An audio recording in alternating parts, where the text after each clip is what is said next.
The internet seems broken, so let's cast some pots.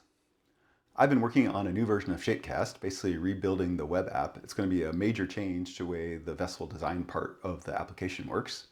I've been working on this pretty solidly since the beginning of the year. I was working on it again today and doing some testing, and then all of a sudden things broke and I couldn't figure out why. Well, it turns out that Google was down, or the Google Cloud infrastructure on which Shapecast runs was down, and maybe a large other chunk of the internet. So I haven't been making many pots recently, so I'm going to take this opportunity to go ahead and slipcast some. I have my slip drainage table out already from the other day.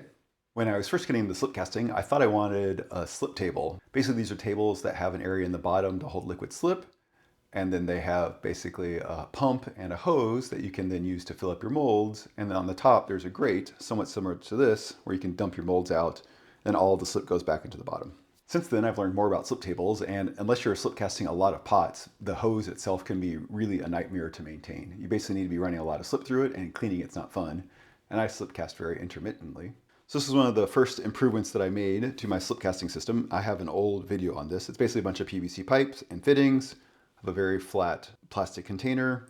And the idea is I can just take my molds and flip them over.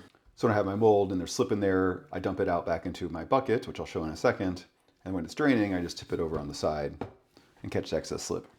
And then I just let the slip drain, and slowly it builds up in the bottom, but I don't have a bunch of liquid slip in here. Eventually, I'll basically pull all this dry slip back out and throw it into my reclaim bucket. Next, I need my molds, so let's pull those out. So I have this one here. This is my tall tumbler form. Got a second one of those. I've got a couple of my 16-ounce forms, which I turned into coffee mugs. And a couple more. Actually, I just realized this one here is actually the 12-ounce version. And I have a couple of bowl forms as well. We'll see if I have enough slip to fill these up. All these forms are up on the Shapecast website. You can just download them and use them as is, or you can take the profile and tweak it as a starting point. As a quick preview for the app update, I'm making a lot of changes. One is I'm giving better error feedback. Right now, if you upload an SVG, it'll give some sort of cryptic error message, which hopefully you can figure out. Basically, an SVG is a bunch of instructions to the computer on how to draw the curve, and Shapecast is using that as instructions to how to create the profile of the pot. That's why there's some really specific requirements around the SVGs that you upload. So hopefully these error messages will give you better feedback around what's broken if something is broken. I'm also adding the ability to resize the SVG inside of Shapecast itself. This is another relatively common problem that I get from people that are reaching out. Adobe Illustrator in particular seems to be really bad at this. It does not save the units correctly. One of the problems is SVGs are only loosely standardized, but Adobe is doing its own thing. So you won't have to do any workarounds there, and you'd be able to upload the SVG, and if it winds up being the wrong size, you can go ahead and rescale it right in the app. Several people will go ahead and ignore that part and go ahead and generate their molds, and then they wind up being too big. And you can't scale the 3D models. You really need to scale the SVG to start with. I'm adding a lot of features so you can better manage the designs that you create in Shapecast. Right now, they're just in this ugly table, so I'm going to create more of a grid like you can see with the handles and the vessels that are already on Shapecast, so your own designs will look somewhat like that. And I'm going to have the ability to archive those and delete those as well, so you can get the ones that you're not working on out of the way. And the last big feature is I'm going to add a pro mode for Shapecast. I've been thinking about this for a good while, and I've talked about it, maybe even over a year ago at this point. And basically, there's a lot of people that are relatively new to slip casting or mold making or whatever, and I want to have a very streamlined process for them so they can go through, make as few decisions as possible, and get molds out. But there are some folks that are much more advanced or have progressed in their slip casting mold making skills that some extra features would be useful. So I'm going to add some controls over the slip well. Right now, all the slip wells that Shapecast makes are the same height. I'm going to add an option to make it taller, basically twice the height. So if you have a vessel that just needs more slip before it hits the rim, you can do that. I'm also going to make an option so you can get rid of the slip well. The mold system has all of these ridges and grooves on all the mating faces. I'm going to add an option to turn that off. If for some reason you just want it flat, you can do that. I think that'd probably be most useful if you want to just use the inner mold by itself. I'm going to add options for step files and high-res STL files. Right now, the STLs that Shapecast makes are relatively low resolution. If you look closely, sometimes there's these weird artifacts and faceting in them. For most people, they will print okay, but I'm adding a high-resolution version, so if you really want a nice smooth surface, that will be there, or a step file. The other advantage of both of those is that you would then be able to edit them if you wanted to. So the step file, you could pull into CAD software and make some modifications, or the STL, you could pull into something like Blender and make some modifications as well. And then some features that I have right now, the wall thickness that is used to estimate the volume of the pot, and the clay shrinkage are also going to be moved into the pro mode. I think a lot of novices don't really need that feature. These are really much more advanced and specific capabilities, and so I'm going to put all those together. And so you'll be able to go through and use Shapecast for free in the basic normal mode. And once that works, if you want, you can go ahead and upgrade the design. It will cost some money, and then you'd have access to all these additional features. That's what's been keeping me very busy these past few months. Back to our molds. So let's count. So I've got 2, 4, 6 vessels that I think I can turn into mugs. So I need 6 handles. So I've got a bunch of handle molds. These are all different designs. Since I've been exploring different shapes, I'm going to go ahead and pull a bunch of these out. I'll make sure that there's no old clay stuck in here. And the last part of my slip system is my buckets that hold my slip. That's these two here. These are 2 5-gallon buckets. This one here, I put all my reclaim, and this is my virgin clay. I haven't been using much of my virgin clay recently. I've been trying to use it in my reclaim. And then I have a rain barrel spigot in the bottom. And a while ago, I added this 90 degrees so the slip comes straight down. These work great and are good for the amount of slip that I go through. And then underneath it here, I have a motorcycle jack stand that goes up and down, so I can basically get the height of the bucket where I want it. So I can both reach the top to mix it and then raise it up so I can put the molds under. My slip has been sitting, so I need to go ahead and mix it up. And I don't know if you can tell how much is left, but I probably only have maybe a third left. So I'm not sure if I'll be able to fill up all these molds or not. Got a random paddle attachment for my drill. And I'll just go ahead and mix this up for a couple minutes.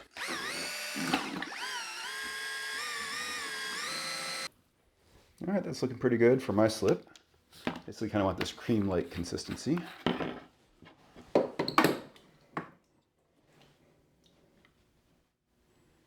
Next, I want to raise things up so I have enough space for my molds. This one here is my tallest mold. So I'll use that to make sure I'm up high enough.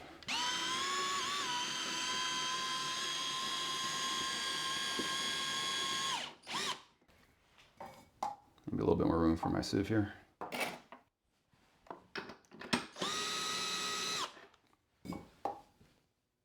All right, that should work. And since my reclaim has been reclaimed a few times, there's some things that sometimes sneak into it, so I just run it through this kitchen sieve. But before I do all the vessels, I want to do my handles. Those are going to cast solid, so I want to get them as long as possible. And instead of trying to hit the tiny target, I'll put some in a container and we'll just use that to pour in.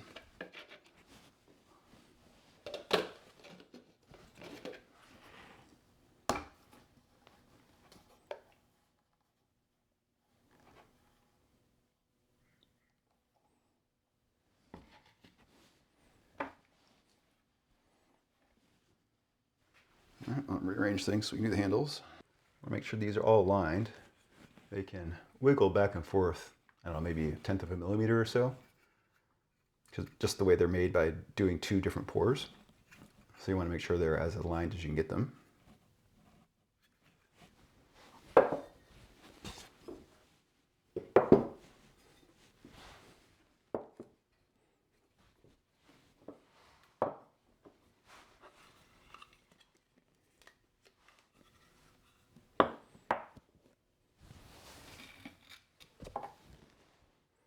And there are some of the chunks that we caught out of our reclaim.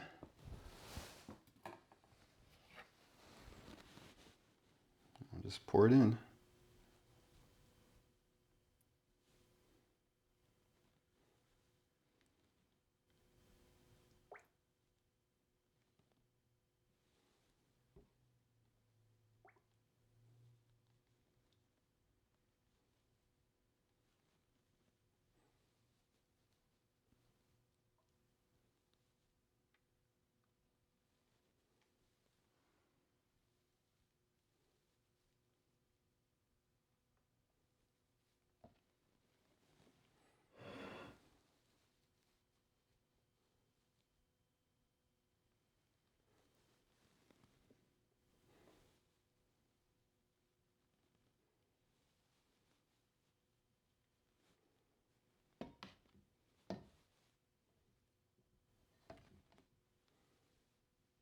Make sure the feed is topped up so it doesn't drop below the level of the handle.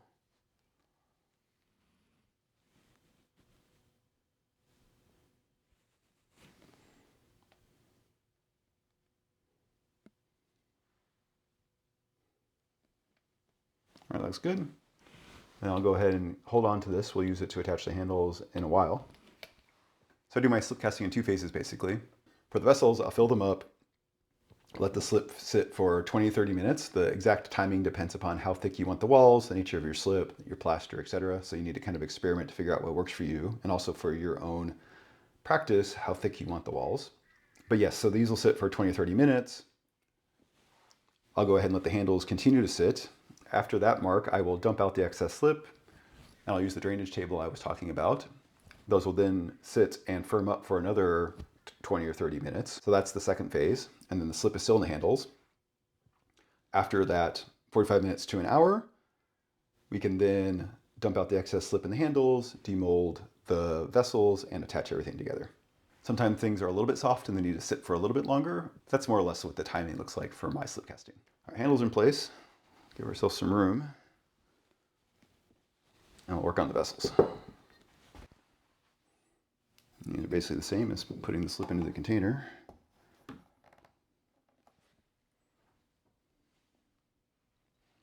So the slip well is designed so that we have a nice clean rim. If the mold stopped at the level of the rim, as the water gets absorbed, the level of the slip drops. And that would kind of make for a funky rim. You can trim it off, it works okay, but it's not great.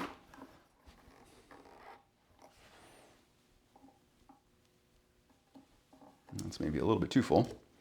But by having the slip well, it's the same as the feed on the handles. So as the level of the slip goes down because the water is being absorbed into the plaster, we still have slip always above the rim of the pot. Let's see if I can move this without spilling. I went a little bit too high.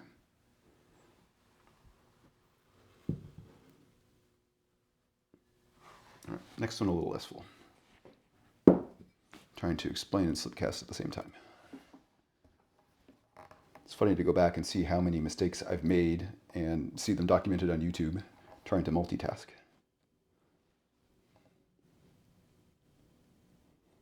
But it's just clay.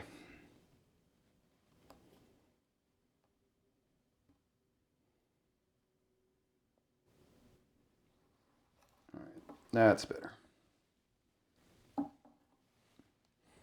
Don't need to fill it all the way to the brim.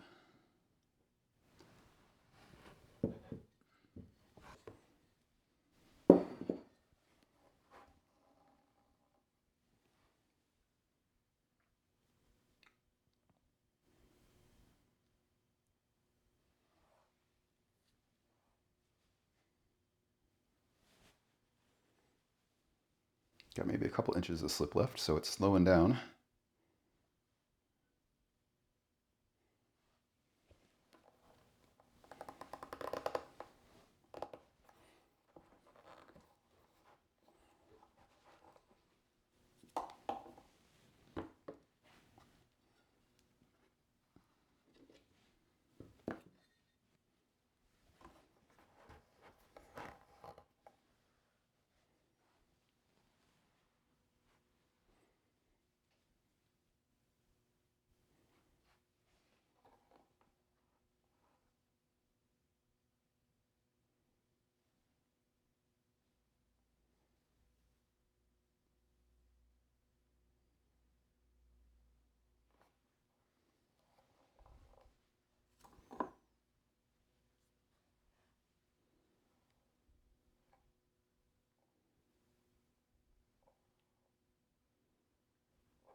We're definitely not going to have enough for the bowls, but we might be able to do our last vessel.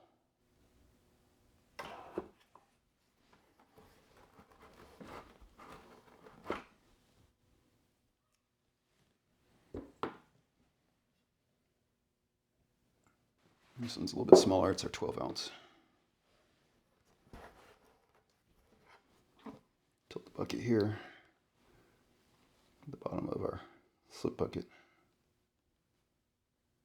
The level of the spigot is slightly higher than the bottom, just the way the nut works.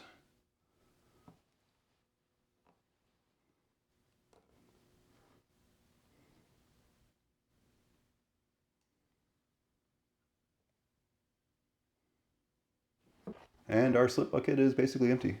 People occasionally ask why we need plaster, and I can't just pour the slip into the 3D print, and this is the answer why. The slip has been sitting in here for months and months at this point, and there's a little bit that's built up on the plastic, but basically you need the magic of the plaster to absorb the water.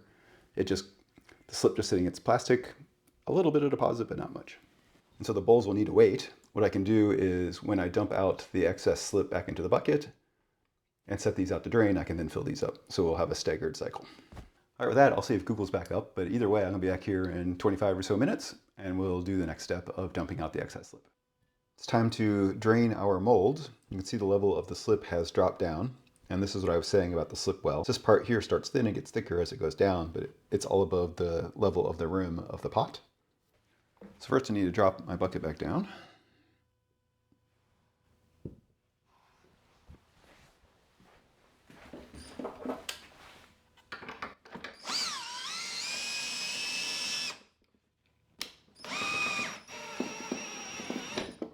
I try and dump them out basically in the order that I slip cast them. That way the times wind up being more or less the same. If I did it in a different order, the dwell times would be slightly different. And basically we'll start filling the bucket back up.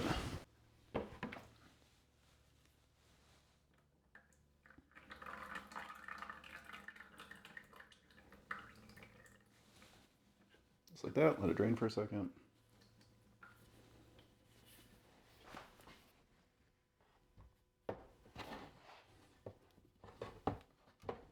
And then set it over here to let it finish draining. That way the slip doesn't run back down into the vessel and you'll wind up with uneven walls that way.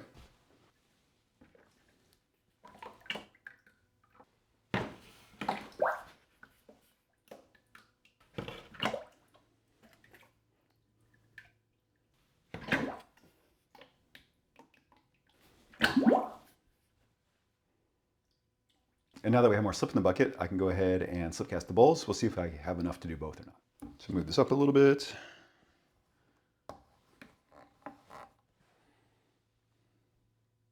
This is the larger bowl. There you go, you can see better now.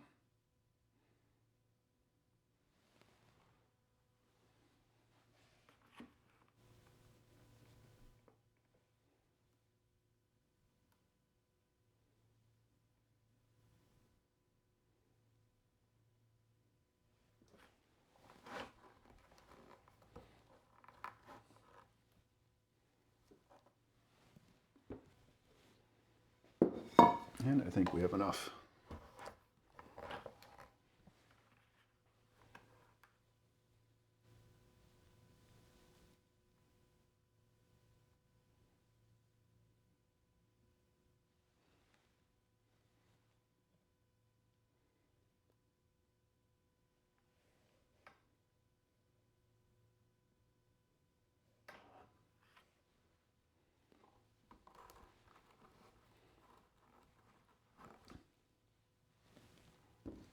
All right, same thing, I'll go ahead and let these sit for about 25 minutes.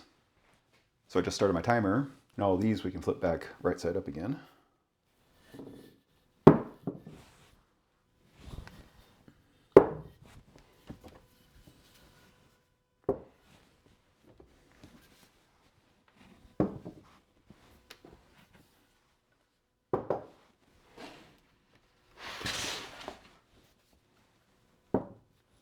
Just like that.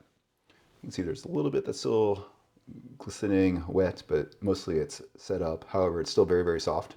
I found that depending on the shape of the form, some of them will slide out by themselves while upside down. So I've started flipping them back right side up. The handles are still hanging out. They're all still above the level. Forgot to mention earlier that these handles are all different shapes. So basically the thickness of the clay for all of them is slightly different. If you had one particular handle that you liked and used over and over again, you could probably tune the times a little bit more. However, since this is kind of a potpourri selection of all the handles that I have, I just treat them all the same, and it works well enough. All right, back in a bit. All right, these are ready to demold, and the handles should be good to go as well. And finally, we have the bowls that are ready to be drained. So what I'm gonna do first is actually turn these over and drain them on my slip drainage table here. That way the little bit of excess slip on the end drains out.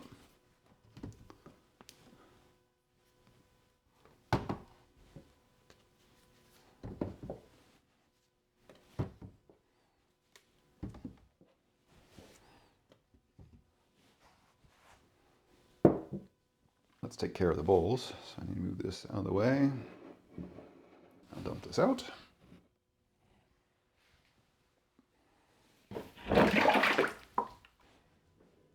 All right, so the bowls are back here. They can hang out while dealing with everything else. Let's demold all of the bodies that we're going to use for our mugs. Since I have several, I went ahead and grabbed my banding wheel, razor blade, click on a gentle angle, skim across the top of the slip well. I'll go on the reclaim. And you can palm these, or I've been using cardboard so I don't deform the rim. So I have a bunch cut out for different sizes. This is the small one, I believe. Oh no, the bigger one.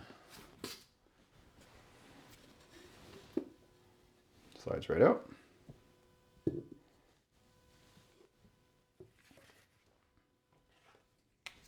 Add 1 to my mold count. All right, let's go back on the shelf for next time. And I'll rinse and repeat.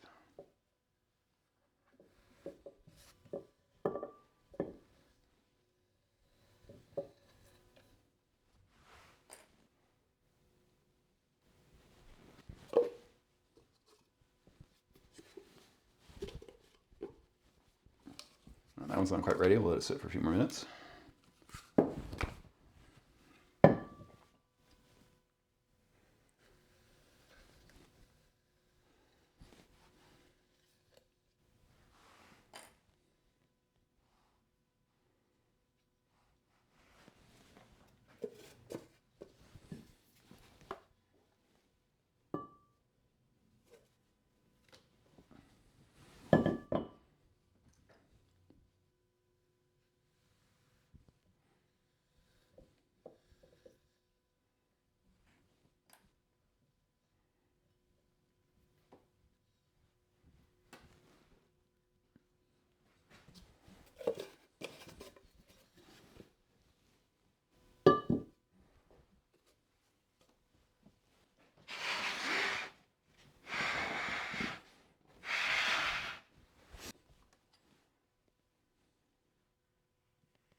And when you're doing this with the knife, basically you only need to cut just the thickness of the pot.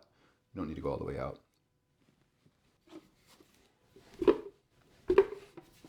And this one's starting to stick. That's also my oldest mold. But it's still not coming. So we'll give it another few minutes like the other one. All right, next up we can start demolding the handles. Cloth rubber band. Usually we'll take the plastic rib and just slide it in and get it to release. There's often a little bit of flash, but that usually stays behind in the mold.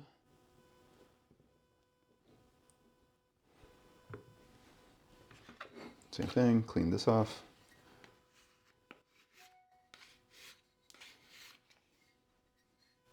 Quick sponge, make sure we don't have any clay.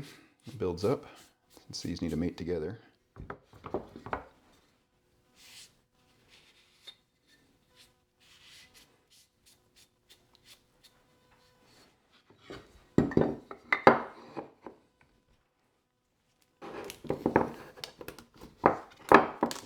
And put it back together loosely for next time.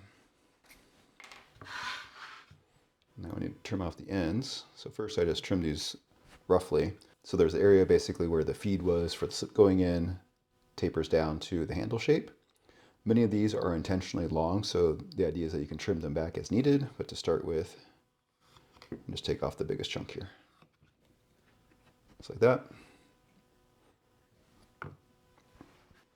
This way they can sit nice and flat while we're doing with everything else.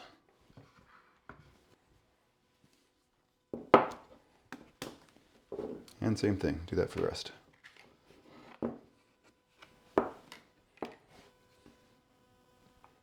So sometimes one half of the handle will stick on one side and one half will stick on the other, and usually I'll just use my thumb to squeeze it one way or the other.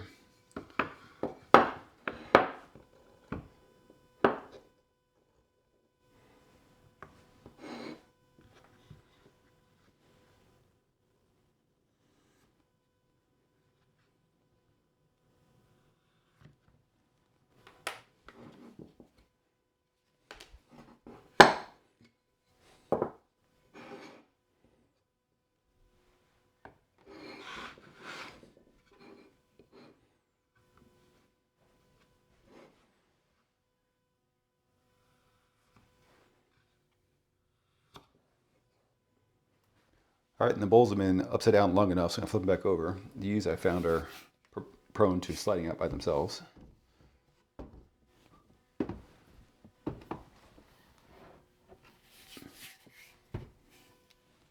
let's let them continue to sit.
There we go, half dozen handles,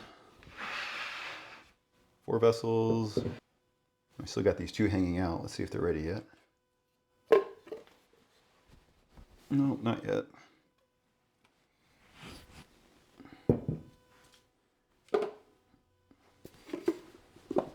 Oh, that one came.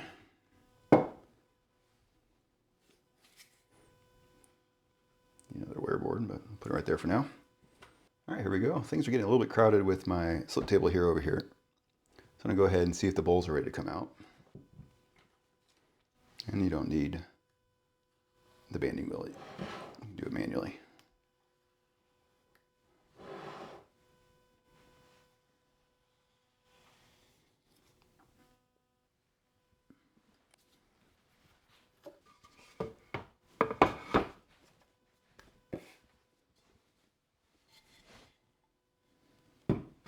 My bowls are too big for my wear board, so I flip them over twice,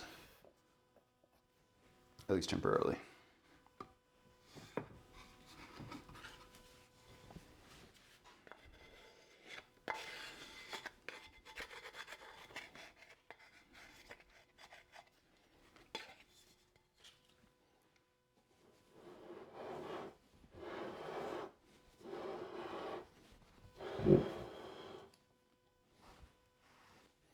And a bigger piece of cardboard.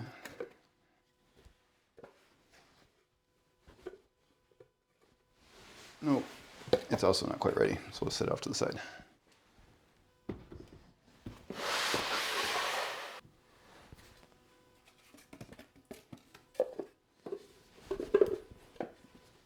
But that one is.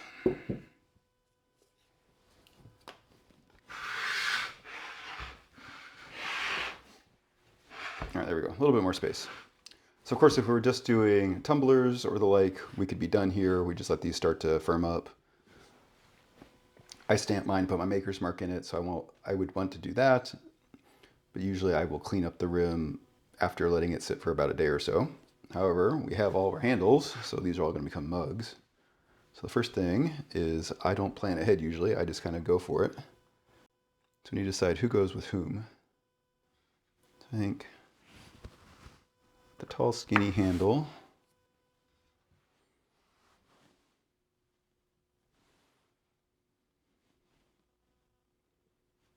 That one will work there. The angular one will go nice with this form. Now we'll use these three for these. All right, cool. So since we just trimmed these off loosely, I want to cut a curvature in it, basically to match the pot. If I wanted to, I could trim back farther. This one I think is pretty good.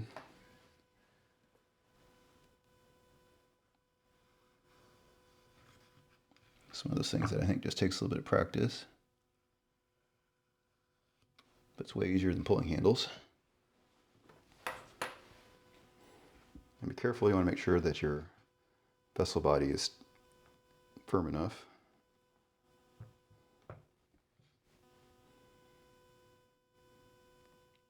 That's pretty good. But this one's got some artifacts. I think I had a bad plaster pour, so quick sponge to get those. And while I can get on the inside, do a first pass at the seam. Careful, the clay is very soft.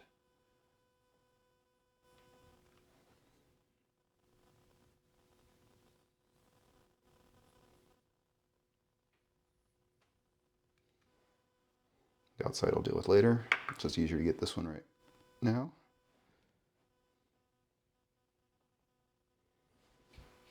And we had our slip from earlier.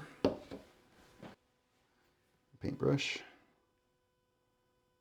I don't score mine at all. All of these are basically at the same water level or very similar. And clay attachment, one of the big factors is differences in wetness or dryness. And we're going to cover these up afterwards to let everything homogenize. The other thing is the orientation of all the clay platelets, and since these were sleep cast, they're basically both random.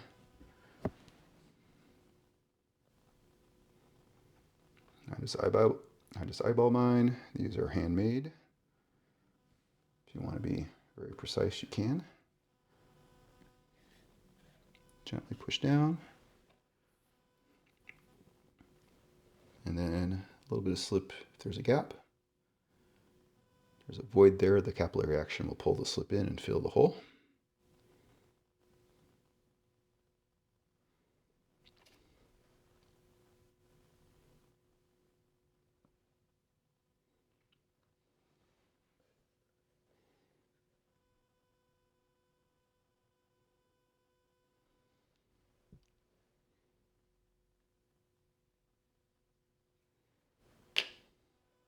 Another little squeeze, don't deform the pot.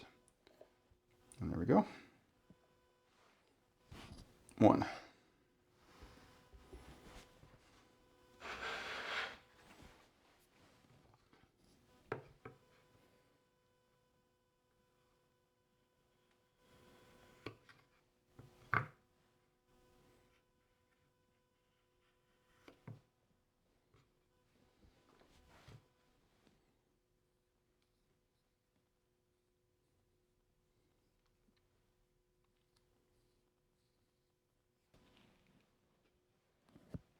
Same thing, eyeball it.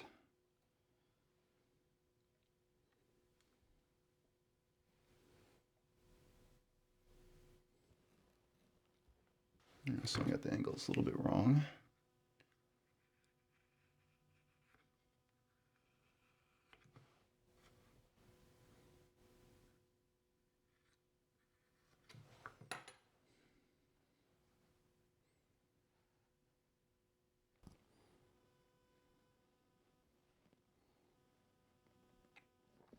Sometimes if the vessels are too wet, coming straight out of the molds, I might let them sit for like an hour. Usually cover the handles up though in that case. These are a lot, since these sat in plaster encased.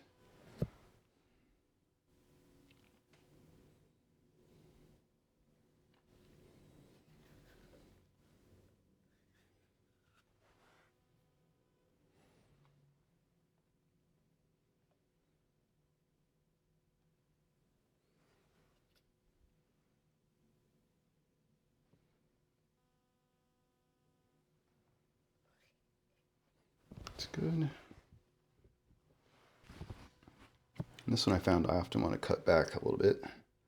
So the trick there, see if I can do this for you on camera, is to kind of put it behind. You can move it around in and out to decide where you want it.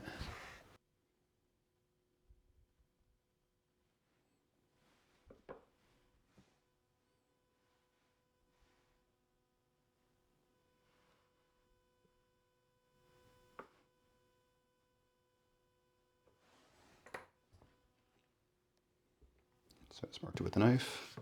It helps me get the angle this way as well.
Stick it on.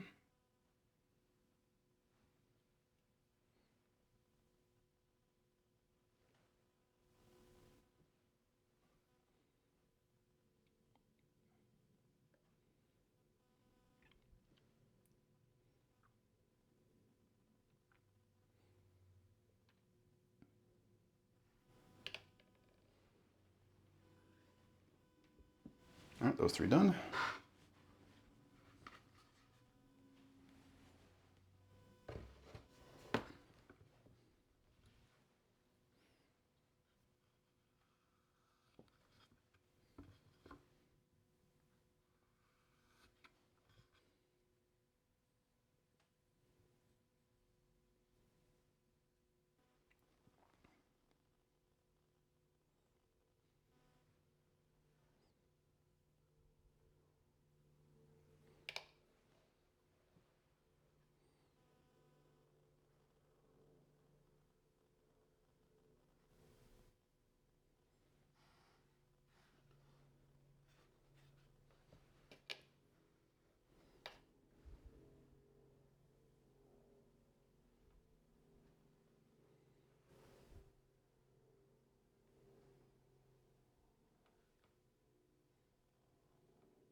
And last one.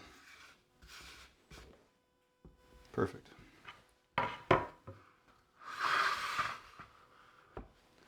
right, and let's deal with that bowl.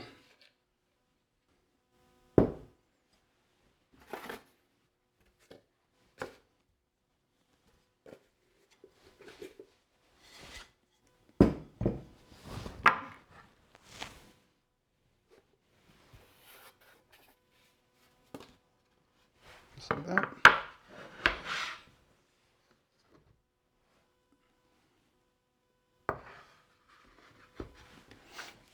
So stamp them. I like to stamp them on the handle side. I 3D printed this. I got a video on it towards the beginning of the year.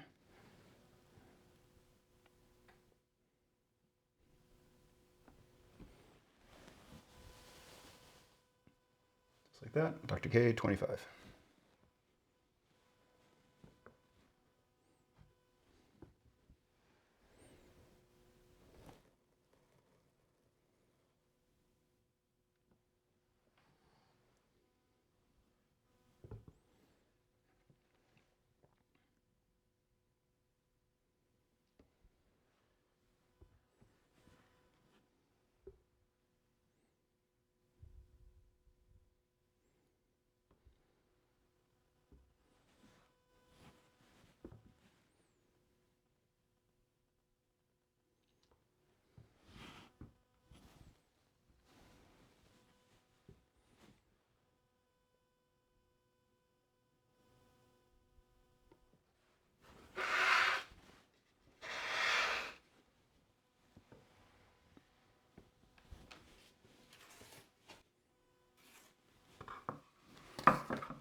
Bowl, hopefully I can flip over now.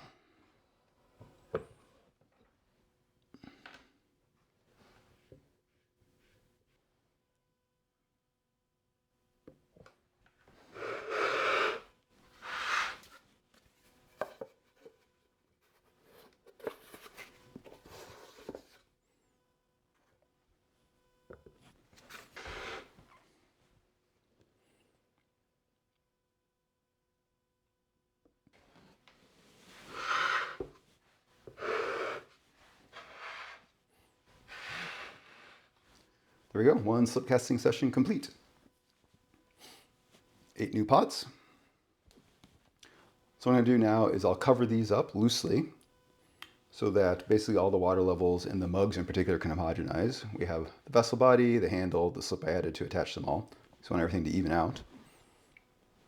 And then tomorrow I can come back and I can seam them, deal with the handle attachments, clean all that up, and then deal with the rims as well. They're all still just the cut rim, so take a sponge and even those out. Let them go bone dry, throw them in my kiln for a bisque, along with any other pots that I have. And once they're glazed, I'll have a bunch of brand new mugs and some bowls. Now with any luck, I can get back to the Shapecast code, and I think I see the light at the end of the tunnel. Hopefully it'll be coming out very soon. If you have any questions or comments, let me know. Thanks.